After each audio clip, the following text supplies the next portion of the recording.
Има една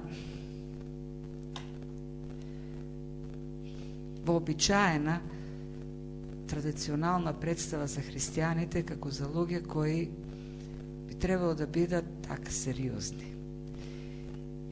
Дури да бидат и помалку и страшни.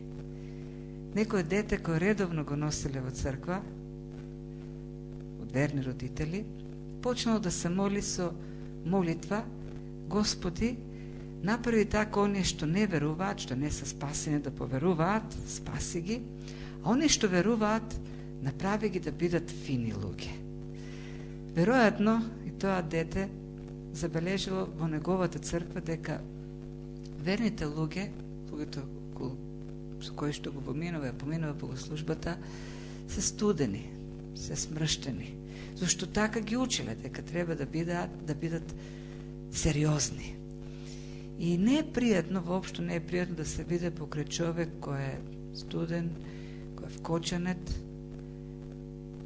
И веројатно заради тоа детето се молило на таков начин. Сметам дека Новиот Завет ни нуди поинаква слика, поинаков профил на верните луѓе. Ние треба да го облечеме Христос. Христос живее во нас. А Христос, сметам дека беше пријатен човек. Штом децата трчаа по него, штом децата му се фрлаа во преградката, бил пријатен човек. Било пријатно да се биде во неговото присуство. Децата не сакаат смрштени, не сакаат непријатни луѓе. А знаеме, гледаме дека децата трчаа по него. Дури требаше во некои ситуации возрастните да ги тргаат децата од Исус, зашто скокаа во преградката, прече ако го проповедаше. А тој викаше на оние што ги оттргнуваа децата од него: оставете ги, на нив им припаѓа Божото царство. Бидете како нив. Весели, радосни, насмејани. Колку ли луѓе и лјадници оставаа работа, ги оставаа рибите во езерото, ги оставаа алатите на нивите, ги оставаа занаетите и тргнува по него. И ако ги следиме рутите што ги поминуваше Господ Исус од еден град, од друг град, пловејќи преку езерото од едниот крај на другиот крај, а луѓето го следеа покрај брегот, можеме да видиме дека тие со денови одеа по него. И како што одеа, групата луѓе стануваше се поголема и поголема. Па така во еден момент, кога тој од едниот крај отиде на другиот крај, луѓето го следеа од едно село до друго, од трето, станаа повеќе од 5000, само 5000 маши, 15.000 души одеа по него. Зашто сакаа да ги слушат оние љубезни, оние милосрдни зборови кои беа за благодат. И овој текст што го читавме дава еден совет да нема во нашите уста оние лоши, непријатни зборови, туку нашиот збор да биде милосрден, добар, за благодат. Зашто тоа е новиот човек. Говориме за сооблекување на стариот човек и облекување на еден нов човек. Стариот човек треба да го соблечеме, зашто тој е човекот на измамливите желби. Тој продуцира во нас измамливи похоти, а тие се измамливи зашто нудат многу, а не даваат ништо. Трчаме по таквите желби, ги голтаме, ги задоволуваме и остануваме пак празни. Во нас нема ништо од таквото, од тие желби.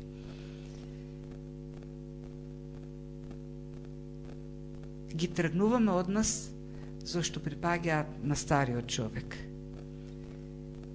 Минатиот пат говоревме за лагата, говоревме за оној гнев кој е предизвикан од нарушувањето или повредата на стариот човек, на егото, на суетата, на себичноста. Говоревме за крадењето.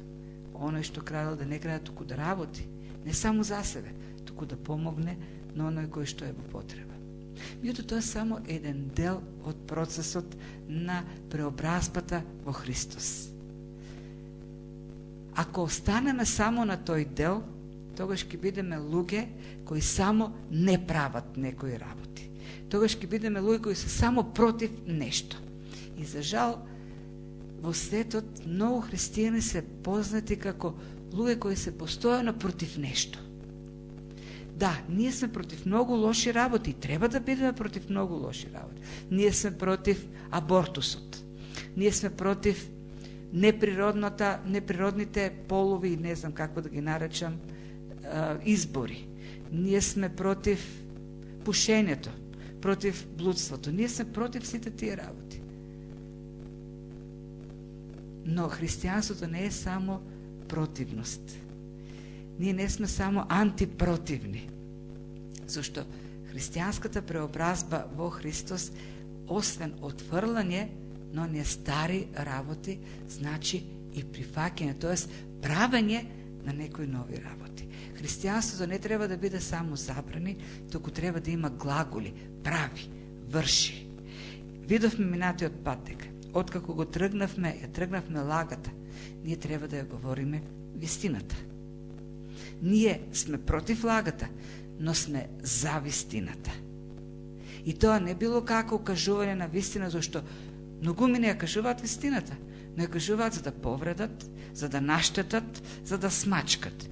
Ние кажуваме вистината во љубов, за да бидеме за благодат или надградба на оние на кои им треба вистината. Ние се гневиме, но се против гневот кој води до грев, тоест кој го предизвикува стариот човек во нас или му дава место на ѓаволот, како што пишува апостол Павле. Да, ние сме против крадењето, но и за многу повеќе од тоа, да работиме и тоа не само за нас, да се ги задоволиме нашите потреби, туку и за оние кои се во потреба. Многу нешто има за кои треба да сме за, како Христос. Тоа е вистинската преобразба. Тоа е позитивното дејство. Ние веќе изфрлуваме некои зборови, лоши зборови, оне за кои што пишува овдека апостол Павле, дека не треба да бидат во нас таквите зборови. Но не треба да остане пак празнина во нашето говорење. Откако отфрламе некои зборови, некој јазик, сега треба да го надополниме нашиот говор со благи, добри, милосрдни зборови. Тоа е комплетната преобразба. Тоа е вистинското христијанство. И ќе видиме дека во текстот, што ќе продолжиме, апостол Павле станува уште поконкретен, значи станува се поконкретен и поконкретен. Минатиот пат ни кажа за некои работи, што треба да ги отврлиме и работи што треба да ги прифатиме, и продолжува во таа насока со тоа што станува и посуптилен. Овие работи за кои што пишува се потешки за отфрлање и ослободување, зашто не се така видливи како претходните. И знаеме да се навикнеме да си живееме со тие работи, заткривајќи ги за некаква духовност. Значи, ќе говориме за скрбењето на Светиот Дух, промената на јазикот и отфрлање на некои состојби на душата кои го жалостат Светиот Дух и пречат на неговото дејство во нас.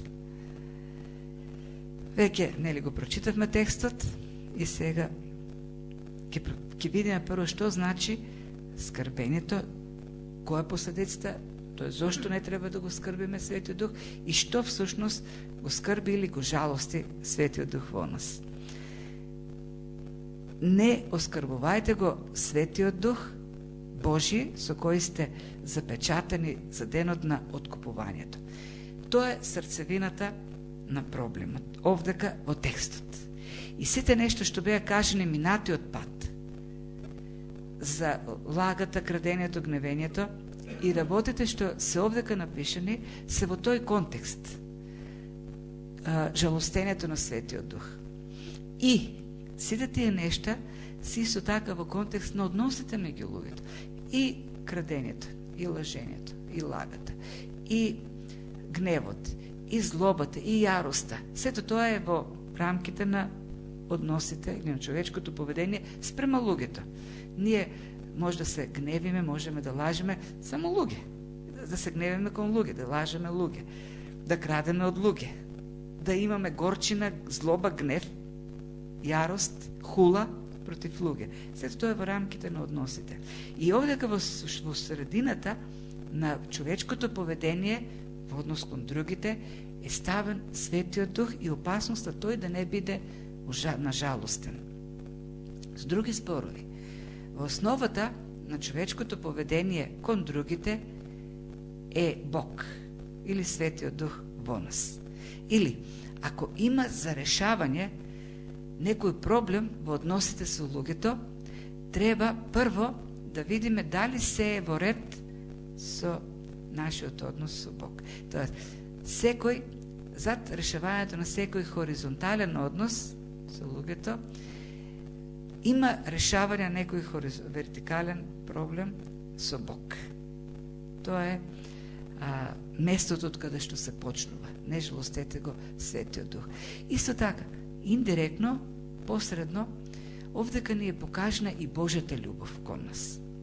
Зборчето оскарбевајте го или не скарбете го, или не жалостете го Светиот Дух, или не натажувајте го Светиот Дух, веднаш имплицира љубов на Бог кон нас. Зашто не може некој да биде натажен спрема некого, ако нема меѓу нив љубов. Некој може да ме направи тажен поради неговата лоша постапка, ако го љубам.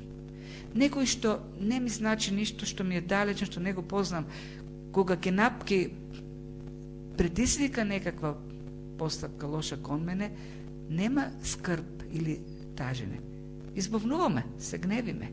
Нас не натажуваат, не наскрбуваат лошите постапки на луѓето кои ги сакаме.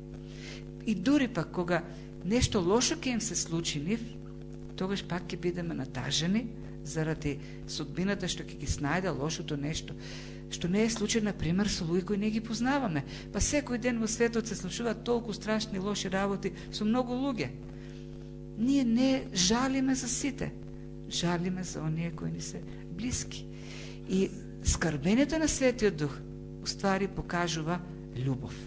Бидејќи тој не љуби, тој се натажува заради некои постапки кои ги правиме или заради некои нешта што ги држиме во нас, кои се опишани овдека. И уште една работа, која го скрбиме Светиот Дух. Веднаш апостол Павле овдека надополнува дека во него или со него сме запечатени за денот на откупувањето, за да не доведе до некоја заблуда кај читателите да си помислат дека овие негативности кои треба да ги тргаме од нас, ако можеби се уште присуствуваат, да не си помислиме дека може да значат и губење на спасение. Тоа е на дополнувањето. Светиот Дух во нас е сигурноста на спасението. Ние сме запечатени со него. Печатот е символика на осигурување, на сигурност. Печатот се става на предмет за да обезбеди некаква сигурност на тој предмет. Кога царот ќе напишел писмо, за да го испрати кон некаква дестинација, кон некој човек што треба да го прими тоа писмо, става печат, царски печат. Царскиот печат треба да го осигури писмото дека ќе стигне на местото до каде што е упатено. Секој што ќе го скине, ќе го скрши или ќе го загуби писмото, ќе одговара пред царот. Затоа писмото е сигурно, бидејќи има печат. И денес се става печат и на многу работи. Се става печат кога камион ќе тргне да без многу граници. Содржината во камионот, што е од моментот на тргнување, мора да стигне до крајната дестинација истата содржина. Тоа се осигурува со еден мал печат на парче олово и едно мало парче жичка. Физички таа жица не го осигурува камионот од кражба или од отварање или од некакви други промени внатре. Печатот е оној што осигурува. Возачот и секој друг знае дека ако го скине печатот, ќе одговара пред законот. Тој печат гарантира дека камионот со таа содржина ќе стигне до крајната дестинација. Бог ни го дава Светиот Дух во нас. Бог не упатил до некоја дестинација. Крајната дестинација е денот на откупувањето. Ние треба да стигнеме до тој ден. Гаранцијата дека ќе стигнеме до тој ден е Светиот Дух во нас. Со други зборови, Бог не само што ставил печат на нас, самиот Бог е во нас, Светиот Дух, третото лице, третата личност од Божествена Троица, и тој не прати на патот до тој ден. Тоа е гаранцијата. Истото апостол Павле го напише во првата глава, од 13 и 14 стих. Во него и вие, откако го слушнавте словото на вистината, евангелието за вашето спасение. И откако поверувавте во него, станавте запечатани преку ветениот Свети Дух. Тоа е залог за нашето наследство, за откупување на посвојувањето, за пофалба на неговата слава. И многу јасен овде ка апостол Павле. Оној кој го чул словото и поверувал во него, откако слушнавте словото на вистината и поверувавте во него, вие сте запечатани во Светиот Дух. Тоа е единствениот услов. Верата во Христос, во Словото. Ако некој поверувал во него, во Христос, преку Словото, Светиот Дух е во него, живее во него. Ако некој не поверувал во Христос, преку Словото, Светиот Дух не е во него, не е спасен. И ова што го пише овдека за жалостењето, не е поврзано со добивање или губање на спасение. Спасението го имаме преку верата во Христос. Овдека станало нешто, збор за нешто друго. Жалостењето на Светиот Дух. Апостол Павле е авторот во Новиот Завет кој ги дава, кој најмногу пише за таа сигурност. Во Филипјаните 1 глава 6 стих знае, вели, уверен сум, знам дека оној кој го започна доброто дело во мене, ќе го доврши, или во вас, ќе го доврши се до денот на Исус Христос. Сигурност. Живеелиштето што Светиот Дух го гради во нас е толку стабилно, толку цврсто, што не се руши. Дури и тогаш кога го жалостиме. И сега, што значи или зошто не треба да го жалостиме Светиот Дух? Апостол Павле на едно место во Римјаните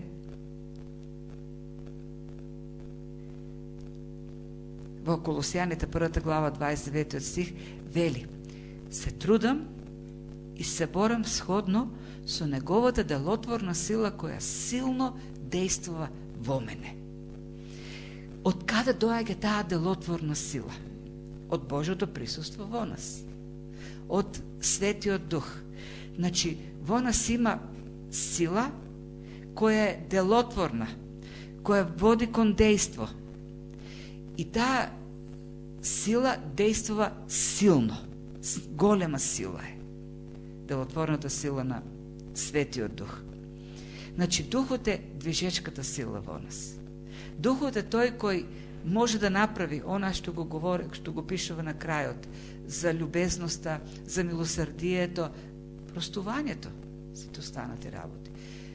Духот е движечката сила за вистината, за трудењето. Духот е движечката сила за љубовта, за радоста, за мирот, за долготрпението, за спокојството. Духот е изворот кој силно действа во нас. Жалостењето на Светиот Дух всушност значи поставување на некои нешта пред Светиот Дух кои ќе пречат да действа таа делотворна сила во нас. Ке видиме ние, веќе бе опишени некои од тие дејства и овдека продолжува апостол Павле да опишува. Кога вели не жалостете го Светиот Дух, продолжува и отфрлете. Зато отфрлете ги сите овие работи. Тие нешта стојат на дејството на Светиот Дух во нас. Ако во нас нема љубов, ако не произведува делотворната сила на Светиот Дух љубов, тогаш во нас ќе има омраза. Ако нема радост, тогаш ќе има очај, тогаш ќе има страв, неспокојство. Само плодот на Светиот Дух, љубовта, ги брка сите останати работи. Стравот и останатите нешта кои потоа доаѓаат. Еден обов текст во нубав начин апостол Јован во првото послание го пишува тоа кога вели: во љубовта страв нема. Туку совршената љубов го изгонува стравот, бидејќи стравот подразбира казна. Кој се плаши, не е совршен во љубовта. Жалостењето на Светиот Дух е антропоморфизам, стилска фигура. Светиот Дух не се натажува на вистина. Идејата дека Светиот Дух во неговото дејство не е делотворен поради нешта кои пречат во неговото дејство, нешта кои ние ги држиме во нас. Ако има страф и неспокојство, ако има студенило, тоа е знак дека нешто пречи, дека Светиот Дух е нажалостен во нас. Светиот Дух е како оган. Тој е топол, е пријатен. Топлината е пријатно чувство. Непријатното чувство е студенилото. Тоа е антонимот на топлината. Ако Светиот Дух дејства со неговата делотворна сила, ние ќе бидеме како Христос, пријатни луѓе. Од нас ќе зрачи љубов и топлина. Ако стои нешто на дејството на таа делотворна сила, тогаш стануваме ладни и без љубов еден кон друг. Сме го забележали тоа многу пати. Кога особено ја кај мене го забележувам, кога ќе отворам да читам за политика кај нас. Едни што зборат, други, едни коментари, други коментари. И почнувам да се исполнувам со гнев, почнувам да се исполнувам со лутина и не може да дојде љубов во мене. Нема мир, нема спокојство. Пречи, тоа пречи на дејството на Светиот Дух. Христијанинот, ако постојано е таков, студен, мрачен, ако е неспокоен, значи дека пречи она што апостол Павле вели дека треба да го соблечеме од нас, пречи на делотворната сила на Светиот Дух. Тоа е жалостен. А што го жалости Светиот Дух? И сите оне работи што досега ги кажавме. Зашто овој текст е напишен како хиазам. Тоа е поетски израз, начин на изразување на евреите во древност, и не само евреите, и другите семитски народи. Тој пишува што треба да се облечеме, а што да облечеме, стигнува до Светиот Дух, да не го жалостиме, и продолжува. Истиот принцип, што треба да се облечеме, а што да облечеме. Така да, преоблекувањето продолжува, со тоа што во средината е ставен Светиот Дух. Идејата на апостол Павле е да не предупреди. Сите овие нешта, ако останат во вас, ќе пречат на дејството на Светиот Дух. Нема да можете да простувате. Нема да можете да бидете добри. Нема да има благодат кон луѓето во вас. И овие нешта кои следат сега во вториот дел, како горчината, гневот, јароста, хулата, викањето и злобата, се поопасни од претходните, зашто за разлика од претходните кои се видливи манифестации на кои обраќаме повеќе внимание, зашто луѓето можат да ги видат, а ние насакаме луѓето да не гледат во таква светлина, овие другите ние можеме да ги скриеме зад некоја насмевка, да има злоба во нас, а ние да покажеме насмевка кон оној кој имаме злоба. Може да има јарост во нас и горчина, а ние пак да го гушкаме и да се представуваме како добри. Но Светиот Дух гледа се. И затоа апостол Павле предупредува: внимавајте, сите овие нешта го жалостат Светиот Дух. Треба да бидат тргнати. И почнува со огорченоста, јароста, гневот, викањето, хулењето, заедно со секоја друга злоба или секоја друго лошо чувство во нас кон луѓето. Горчина, како што се наредени овие работи Горчината како да е коренот од кој никнуваат и другите нешта. Ти држиш горчина во себе и се јавуваат и останатите нешта во твојот живот спрема луѓето. Горчината е оној студен однос, внатрешен што го имаме, па и циничен однос, постојано што покажуваме кон некои луѓе, омрзен однос, лоши чувства кон некого. Сега таа горчина си има, нели? Ке видиме корени, причината е од нешто, но ние си ја држиме во нас. Горчината ќе доведе до гнев или ќе доведе до јарост. Гневот е по-смирен израз на горчината. Гневот го држиме во себе, гневни сме кон некого, а јарост е оној експлозивен израз на горчината. Кога почнуваме да викаме, да навредуваме, не можеме да го контролираме поведението и зборувањето. Така да, ако гневот е нешто што може да го контролираме и го подхрануваме со времето, горчината доаѓа експлозивно, избомнуваме наеднаш.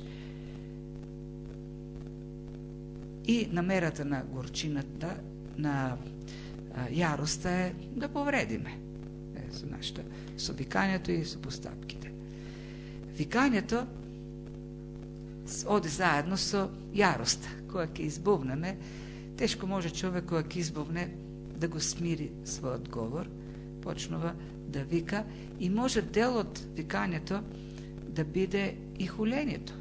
Хулењето пак е оние непријатните зборови, навредливите зборови што ги кажуваме со цел да повредиме или со цел да го понижиме или да го нарушиме достоинството на човекот, неговата вредност, неговиот интегритет. Сега, хулењето обично ние знаеме да го спакуваме во оговарање како нешто по-неопасно од оне јавното во викањето и почнуваме кај останатите луѓе исто така да кажуваме лоши работи за човекот против кого имаме некаква горчина, против кого сме огорчени и пак на крајот за да го нарушиме неговото достоинство, да го направиме во очите на другите како недостоен, како безвреден, како лош човек. Тоа е, нели, хулењето. А злобата е она лоша состојба на душата, на умот, на чувствата, кога се радуваме кога ќе му се случи нешто лошо на некој човек. Се радуваме кога страда. Зашто? Имаме злоба против тој човек. Или пак ако успева, ние тешко. Зашто успева? Му завидуваме. Тоа е многу страшен список. Дури и по-страшно од оној претходниот, за кој што говоревме, минатиот пат. Светиот Дух ги гледа тие состојби и се жалости, пречат на действото на Духот во нас. Ние многу пати се мислиме дека затоа што сме оттргнале некои видливи работи во нашето поведение, некои надворешни зла и го задоволуваме Бог. Зашто? Ги задоволуваме луѓето. Но ги гледа Светиот Дух сите тие работи и се жалости. Зато вели, отстранете го, тргнете го од вас. Сите тие лоши нешта треба да бидат тргнати. Да се покаеме. Нема друг начин, освен покаянието.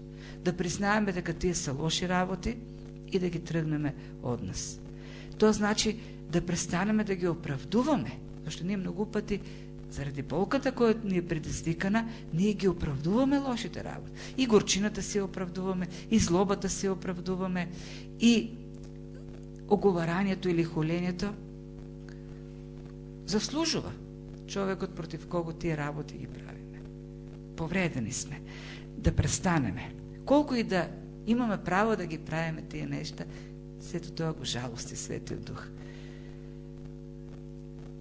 Само ако го исповедаме, побараме сила од Бог, се покаеме, признаеме дека не се добри, тогаш доаѓа ослободувањето и она делотворно дејство и доаѓа плодот. Љубовта, радоста, спокојството и мирот.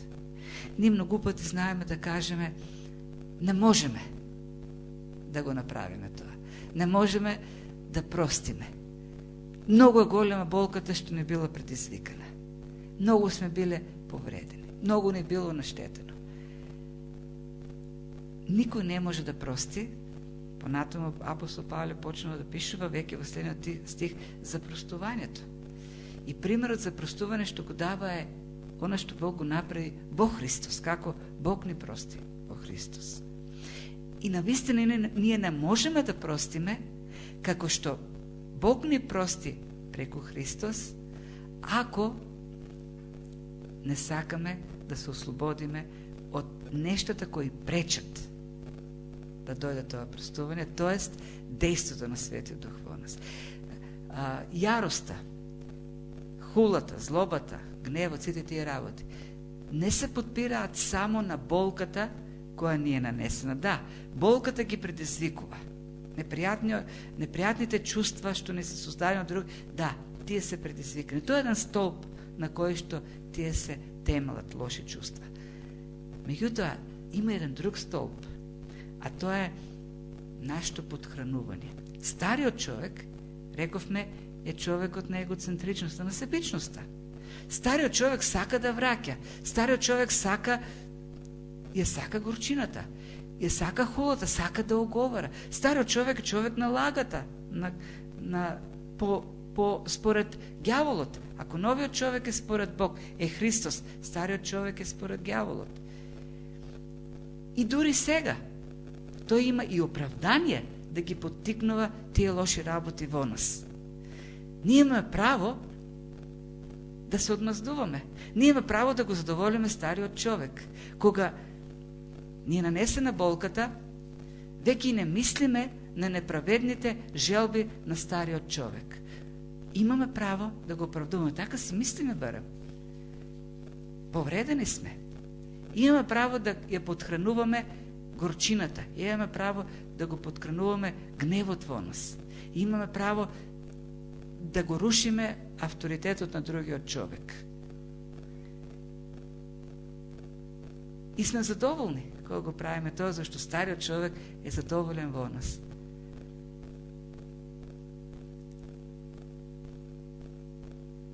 Целиот процес почнува со престанувањето на подхранувањето на тие лоши чувства, на горчината, на јароста, на гневот. Зашто многу пати во горчината, во злобата, во хулењето, во јароста ја надминуваме повредата што не била нанесена кон нас. Ние мислиме само на болката што не била нанесена, а не земаме во предвид со времето колку па ние болка сме надали на другиот сакајќи да се одмастиме. И често пати така се случува.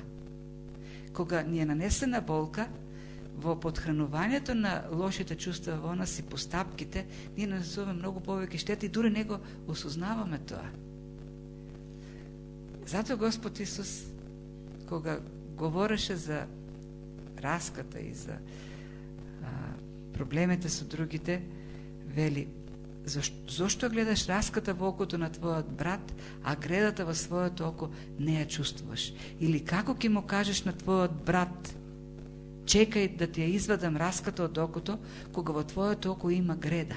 Лицемери, извади ја прво гредата од твоето око, па тогаш ќе видиш како да извадиш раската од окото на твојот брат. Која е идејата овде? Со текот на времето, раската која предизвикала болка во нас, создава греда во нашите очи и не можеме да видиме што правиме со помагајќи му на стариот човек во нас. Затоа и апостол Павле, тоа е советот на апостол Павле. Исто ова што го пишува апостол Павле, Господ Исус го кажува, истото го пишува и апостол Павле, кога вели: бидете еден спрема друг добри и милосрдни, проштевајќи се еден на друг, како што и Бог ви прости во Христос. Тоест, оттргни ги од себе горчината, јароста, хулата, злобата, и дури тогаш ќе можеш да простиш. Зошто горчината го жалости Светиот Дух, стои како пречка да се излее Божјата љубов во нас, стои како пречка на Божјата сила во нас, стои како пречка на делотворната сила на Бог, за да не можеме да простиме, да не можеме да бидеме милосрдни еден кон друг. И овдека повторно истиот принцип, што го гледавме, истиот процес. Не можеш ти да облечеш љубов, милосрдие, ако претходно не ја се облечеш злобата. Не може љубовта да се облече врз злоба. Не може добриот збор да се облече врз хулата. Прво ќе се тргне тоа за да се ослободи местото за дејството на Светиот Дух. А тие работи се отврлуваат со молитва, читајќи го Словото, барајќи од Господ сила да се ослободиме. И кога ќе се ослободиме, доаѓаат другите работи. Ние не можеме едноставно да бараме љубов, а во исто време да се ја храниме, да го храниме стариот човек во нас, да го поддржуваме она лошото во нас. Ако се починиме на Бог и вистински се покајаме, побараме ослободување од овие состојби, тогаш Светиот Дух кој го изработува Христовиот карактер во нас, кој ги оно исти карактер кој ги привлекуваше луѓето, тој карактер ќе се покаже во нас. Тогаш ќе почне да се излива и љубезност, и сочувствителност, и простување. Прво се облечете ги овие работи, вели апостол Павле, за да може да ги облечете другите работи. И моделот на простување што го дава апостол Павле е моделот на Бог во Исус Христос. Како ни прости Бог? Па Бог ни прости уште пред ние да поверуваме или да се покаеме. Божјото простување веќе беше подготвено на крстот. Уште додека бевме грешни, тој ни прости. Пишува апостол Павле повторно во Римјаните, 5 глава. И параболата за блудниот син и таткото многу во го илустрира сето тоа. Си замина синот и во отсуство таткото беше веќе во него беше простувањето во неговото срце. И кога очекуваше, чекаше да дојде синот и да го побара тоа простување. И кога доаѓаше синот и разбра што направил, се покаја и доаѓаше кон таткото. Таткото го чекаше и се стрчна. Тој гледаше, нема ли во секој момент да дојде, очекуваше. И кога го виде се стрчна, буквално тоа простување кој беше во него да му го даде.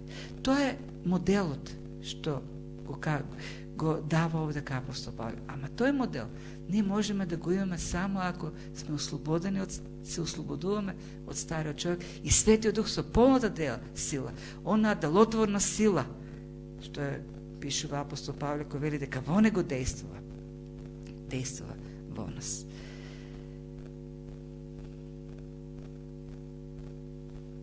И Бог ни прости независно од болката што ја предизвикавме, што му ја предизвикавме. Кога Бог ни прости, тој повеќе не ја спомна болката. А болката што сме ја предизвикале на Бог во нашето грешно поведение, не може со таа болка да се спореди никоја друга болка што нам ни е предизвикана од луѓето. А Бог не ја спомнува болката. Никогаш не подсетува за нашите греови. Никогаш не ги вади пред нас нашите греови. Тој простил еднаш за секогаш. Како што не е како што многу пати ние знаеме да направиме. Простиме, ама му триеме сол на главата на оној на кого сме му простиле. Зато оправданието на христијанинот не можам да простам, може единствено да се разбере како не сакам да простам. Сакам да му угодувам на стариот човек кој не сака да прости. Да, ние може да се откажеме од покорување на заповедта на Бог и да продолжиме да живееме во горчина и гнев, но никако не смееме да се правдаме дека тоа е така зашто не можеме поинаку, зашто Бог така решил да биде. Не, Бог сака нешто поинаку. Божјото простување во Христос, Светиот Дух во нас, не прави и нас способни за опростување. Се можеме преку Исус кој ни дава сила. Она што не можеше да го прави стариот човек поради злобата во себе, може да го прави новиот човек со Христовата љубов, со чувствителност и простување. Тоа е основата на се, на нашиот христијански живот. Обликувањето постојано на новиот човек, на Христос со Христовиот карактер. Светиот Дух е во нас. Тој действува ако избереме да одиме да чекориме со Духот. Ако избираме да го храниме стариот човек, тогаш ние ставаме пречка на тоа дејство. Собликувањето треба да биде целосен процес до крај, за да може облекувањето да биде исто така ефективен процес. И тогаш ќе можеме да го имаме Христовиот карактер и онаа заедништво и онаа љубов што Бог ја бара меѓу нас, нашето поведение е еден кон друг.